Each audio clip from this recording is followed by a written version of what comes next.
There is a strange kind of comfort in pain, a bitter intimacy, a twisted reward, the kind that doesn't ask you to rise. It just asks you to stay. Stay broken, stay small, stay in the place where you were hurt, and call it home. Have you noticed how suffering has become currency? The more wounded you are, the more visible you become. The louder your ache, the more righteous your claim. You don't need to evolve anymore. You just need to be hurt and remain hurt. That is enough to belong. We have entered an age where being a victim is not just a state. It is a status. Because pain now is power. A few decades ago, we spoke of resilience, of bouncing back, of transforming wounds into wisdom. But now we glorify the wound. We post it. We decorate it with hashtags. We gather around it like worshippers around a sacred flame, mistaking heat for healing. Suffering has become performance. Identity has collapsed into narrative, and narrative has bent itself around trauma. You can hear it in the tones, the entitlement disguised as vulnerability, the manipulation hidden in confessions, the rage that's never called rage, just a reaction to injustice. But beneath all this, there is something hollow, something desperate. Because when you choose to be a victim again and again, you stop choosing to be anything else. You stop choosing. The world does not owe you clarity because you were confused. It does not owe you kindness because you were hurt. And yet, this is the fantasy we now sell. A fantasy that pain gives you moral superiority, that your scars are medals, that your suffering is sacred. But what if that's not true? What if your pain, untransformed, is just more pain? What if your refusal to let go of what broke you is not courage, but fear? Fear that if you heal, you'll no longer be special. You'll just be you, without the story, without the label, without the comfort of blame. We don't want to be healed. We want to be seen. And sometimes pain is the only way we know how to be visible. So we wear it. We feed it. We pass it on. And then we wonder why we never feel free. Nietzsche warned us that the slave morality would twist virtue into vengeance, that weakness, when weaponized, would become tyranny. Do you ever feel like someone finally sees the part of you you've always hidden? Here, you don't have to hide anymore. You're safe now. And don't forget to subscribe to my channel so we can keep walking this path together. Thank you. That those who cannot rise will try to drag others down and call it justice. Victimhood, then, is no longer about what happened to you. It becomes who you are. And if you are not careful, you begin to protect the very thing that's destroying you. You defend your cage because it has your name on it. And you forget. You forget that you were not born to be pitied. You were born to be powerful. You were not meant to remain in the fire. You were meant to walk through it. So ask yourself, is this pain your truth, or is it your mask? Because the moment you wear pain too long, it stops being a wound. It becomes a wall. And what's on the other side of that wall, you ask? We'll go there soon. But first, you have to ask, what have you gained by staying broken? And what could you lose if you healed? Have you ever vanished from a room, even while sitting in the center of it? People talk, they laugh, they move around you. But no one sees you. Not really. You could disappear and the world would go on untouched. This is not invisibility by accident. It is a withdrawal by design. Because when you've worn the identity of the victim for too long, there comes a point where being seen feels dangerous. Exposure becomes a threat. And instead of stepping forward, you retreat into silence, into smallness, into the shadows of your own story. You convince yourself it's safer that way. No expectations, no rejection, no demand to grow. But here's the question: when did shrinking start to feel like survival? And what do you become when you've spent years protecting your wounds more than your worth? There is a profound difference between being hurt and becoming your hurt. The former passes, the latter possesses. We are taught to honor our pain. But somewhere along the line, honoring became idolizing, and idolizing became dependence. Until one day your pain is not just part of your life, it is your life. You think you're holding on to your wound, but in truth it's holding on to you, and it will not let go unless you do. Nietzsche's ghost lingers here, whispering that man is not made noble by his suffering, but by what he does despite it. Yet today the world teaches the opposite. It tells you that to suffer is to be righteous, to suffer louder is to be important, but loud wounds are not healed wounds, and being noticed is not the same as being whole. You can become addicted to sympathy, to that momentary warmth in cold loneliness. You post your grief, you collect validation, you live in a cycle: wound, share, reward, repeat. And what you don't realize is, every time you replay that story, you reinforce the role. The story begins to live you. You become afraid of changing. Because what if healing means you're no longer relevant, no longer worthy, no longer protected by the armor of your pain? The mask of victimhood doesn't look like a mask at first. It looks like a shield. It looks like truth. But soon it becomes your skin. And then one day, you don't remember who you were before the pain, but you were someone. You were not always this careful, this cautious, this quiet. You were wild once, whole once. You laughed without checking who was watching. You loved without fearing abandonment. You lived without narrating your suffering. What happened? Life happened. Yes, people hurt you, the world disappointed you. But something deeper happened too. You decided to build your identity around the wound, and every time someone tried to meet you beyond it, you pulled back. Not because you didn't want connection, but because you didn't know who you were without the pain. You became fluent in sadness, but silent in joy. You became known, but never truly seen. And it's not your fault, but it is your responsibility to break the loop, to remember that pain is a message, not a mirror, to ask, what is my wound still trying to get me to believe? Because often it whispers you are unworthy, you are unwanted, you will be abandoned again. And the moment you believe that, you start living like it's true, self-fulfilling, self-erasing.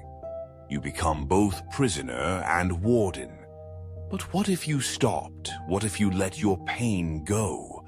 Not because it didn't matter, but because you do. What if your life is not meant to revolve around what broke you, but around what you choose to build? Let that echo.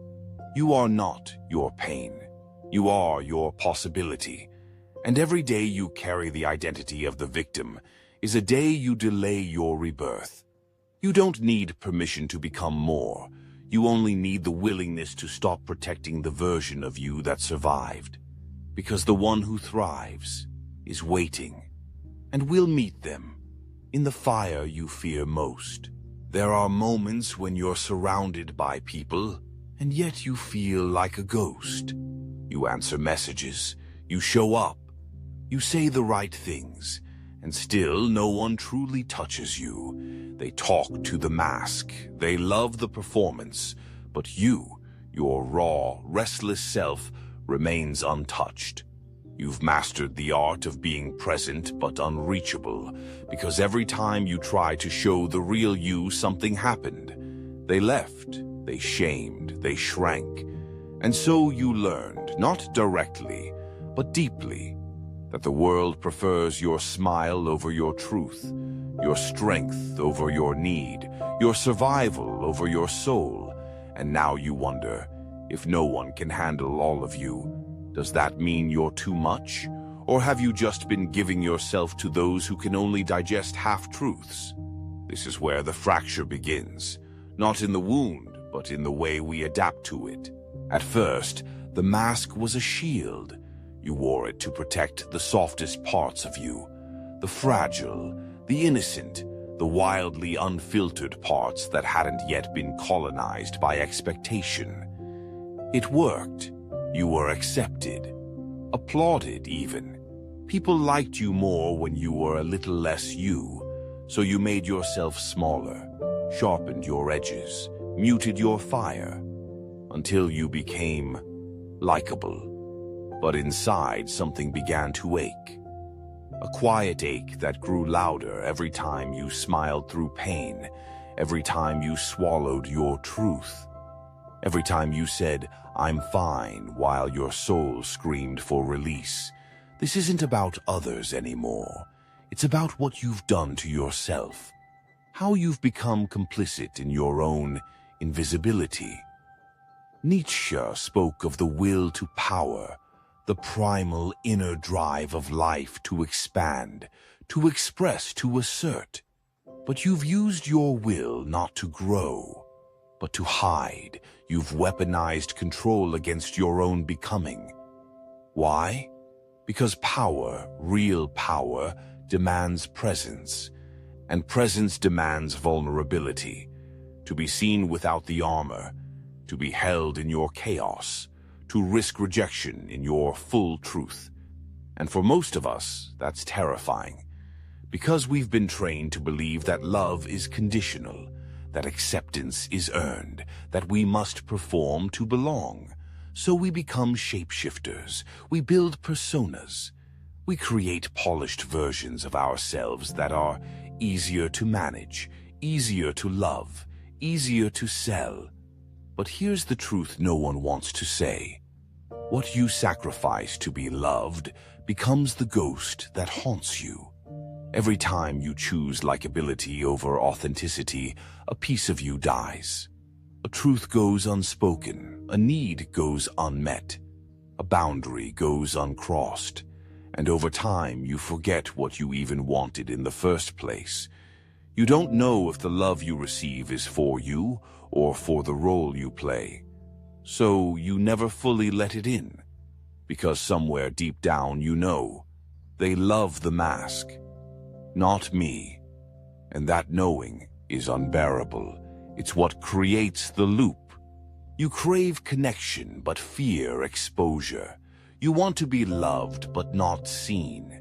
You want to be chosen but not vulnerable.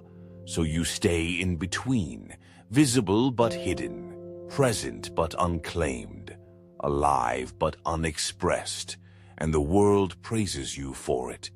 You're so strong. You're so mature. You're so easy to be around. They don't realize they're applauding your abandonment of self.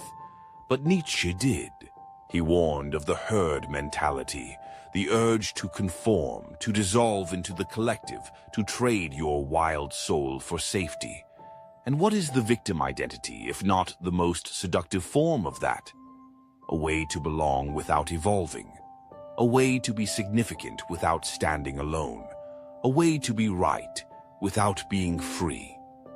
The victim says, "Look what they did to me." The self says, "Look what I will do despite what they did." But most don't want that power, because with power comes responsibility, and with responsibility comes the end of the story. You can't keep retelling your pain and holding others accountable for your stagnation. You can't keep performing the wound and calling it healing. You can't keep demanding love while rejecting yourself. There's no liberation in that. Only repetition, only performance, only quiet despair masked as identity. But something in you knows that the mask is getting heavy, that the old story is getting boring, that your soul is tired of pretending. And here's the terrifying, beautiful truth. You don't need to be understood. You need to be whole. So what would happen if you stopped explaining yourself? If you stopped justifying your wounds? If you let go of the narrative that made you a victim and reclaimed the chaos that makes you you? It wouldn't be clean. It wouldn't be comfortable. It would be messy, loud, unpredictable. But it would be true. You are not here to be consumed. You are not here to be convenient. You are here to become, and becoming means you will lose some people. You will outgrow entire rooms. You will shatter the mirrors that only reflect back your mask. But in that loss, you will find liberation, the kind of freedom that doesn't depend on being liked or needed or applauded. The kind of freedom that allows you to walk into a room without shrinking, to speak without rehearsing, to feel without filtering, to love without bargaining. This is not self-help. This is self-return. You are not your pain. You are not your role. You are not the story you've been telling just to be safe. You are what remains when the performance ends. And that is where power begins. We'll go even deeper soon, but for now, just ask yourself this. What if you stopped hiding? What would you finally see? There comes a moment when silence becomes louder than screams. Not because you've stopped hurting, but because your voice no longer believes it deserves to be heard. You carry your suffering in quiet, in glances, in breath held too long. You smile so no one asks. You laugh so no one looks. And inside there is a howl. This is not strength. It is surrender. Camouflaged, civilized, decorated with politeness and maturity. But what it really is, what it always has been, is the soul suffocating in its own restraint. How many times have you apologized for needing too much, for feeling too deep, for breaking at the wrong moment in the wrong place, around the wrong people? How often have you sat in front of the mirror and asked, why can't I just be normal? Here's the truth. You weren't meant to be normal. You were meant to become. But becoming requires burning. And no one teaches you how to burn without destroying yourself. The modern world tells you to be healed, but what it really means is be functional. Show up. Contribute. Smile. Don't make others uncomfortable with your chaos. Healing, real healing, terrifies people because it's messy. It's wild. It disrupts. It demands that you unlearn everything you've called identity. And so you fake it. You perform resilience. You mimic wholeness. But inside, the fracture remains. The wound never closed. It calcified, hardened around your softness like armor. And now you don't know how to take it off without falling apart. This is not your failure. It is your conditioning. You were taught to adapt, not to integrate. To cope, not to transform. So now you live split. Half of you is surviving. The other half is starving. Starving to be seen, to be held, to scream without shame, to cry without consequence, to admit that some days you don't want to rise again. You just want to rest, to breathe without pretending. But you don't, because someone has to keep the image alive. You, the one who is always okay, always capable, always the rock. But rocks crack too. Even mountains erode, and no one is coming to carry your pain unless you hand it over. But how do you release what became your identity? How do you mourn what once kept you alive? This is the paradox of healing. To let go of pain, you must grieve not just what hurt you, but who you became because of it. Nietzsche once said, "One must still have chaos in oneself to give birth to a dancing star." But we fear our chaos. We sanitize it, silence it, label it dangerous, immature, unspiritual. We forget that chaos is not destruction. It is creation in motion. And if you do not allow your chaos to move, it rots. It becomes resentment. It becomes depression. It becomes a slow decay dressed as a stable life. You know this decay. It visits you at 3 a.m. when everyone's asleep and your soul whispers, "This isn't it."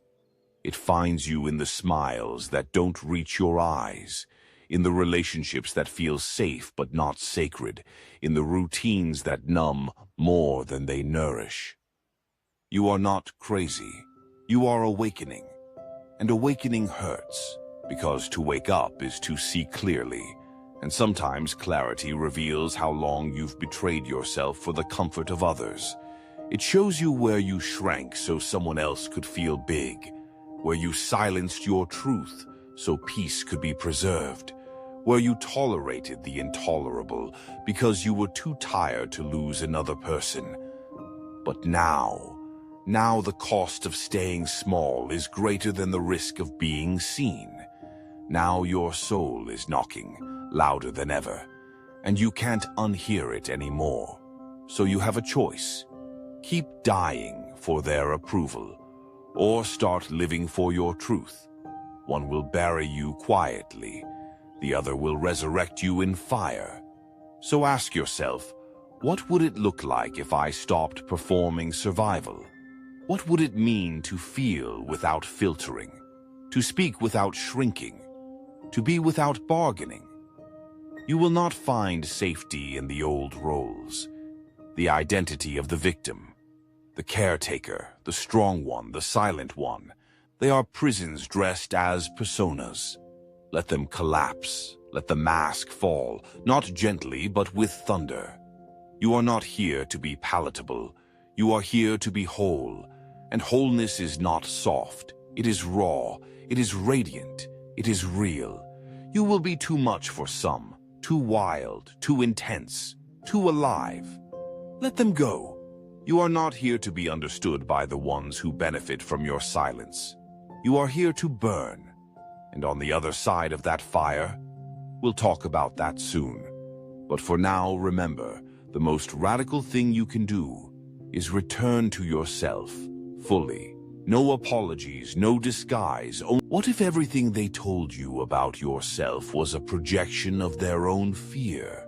What if your weakness was simply their discomfort with your intensity? What if the reason they called you too much was because they were never enough for themselves? There is a war inside you, one part aching to break free, the other terrified of who you might become if you actually do. Because freedom isn't just light, it's fire. It burns what's false. It sears illusions. It asks for everything. And most people are not afraid of failing. They're afraid of not recognizing themselves after they win. You've spent years identifying with the wound, with the narrative, with the mask that made you digestible. Now, something deeper calls. Not healing, not coping, but transcendence. Not fixing the wound, but growing so wide it no longer defines you. This is the final revolt, you choosing you, beyond pity, beyond performance, beyond the echo chamber of brokenness. You will terrify people when you stop needing them to validate your pain, because you will remind them that healing is possible, and nothing threatens a victim identity more than someone who outgrows it. You'll be accused of arrogance, of forgetting, of betraying the community of the wounded. But what they won't say is, they're afraid. That your freedom exposes their prison, that your radiance reveals their refusal. And so you must choose, belonging to their comfort or belonging to your truth. The world is not built to welcome your liberation. It rewards compliance. It praises quiet suffering. It lifts those who conform, not those who confront. But you were never here to be comfortable. You are here to become whole. And wholeness means reclamation, reclaiming your fire, your madness, your unspoken wisdom, reclaiming the part of you that stopped waiting for permission, reclaiming your power, not as dominance, but as presence, the power of a being who has nothing left to prove. When you stop performing your pain, you start embodying your depth. You stop shouting to be heard because your silence now commands the room. You stop begging to be seen because you finally see yourself. This is the self Nietzsche spoke of. Not a self shaped by morality, but one forged in fire, individuated, unapologetic, undivided. A soul that has burned the scripts and written its own scripture. And in that script, there is no room for pretending. Only presence, only power, only peace. So what now? Now you live, not as a wound, not as a warrior, not even as a survivor, but as a soul remembering its own light. You won't need to explain your healing. It will be felt in how you move, how you breathe, how you say no, how you walk away. Your silence will speak. Your energy will tell the truth. Your voice no longer needs to defend. And you will meet others, not in their masks, but in their essence. No more hiding, no more shrinking, just you, unfiltered, unashamed, unafraid. And that, my friend, is the death of the victim and the birth of the self.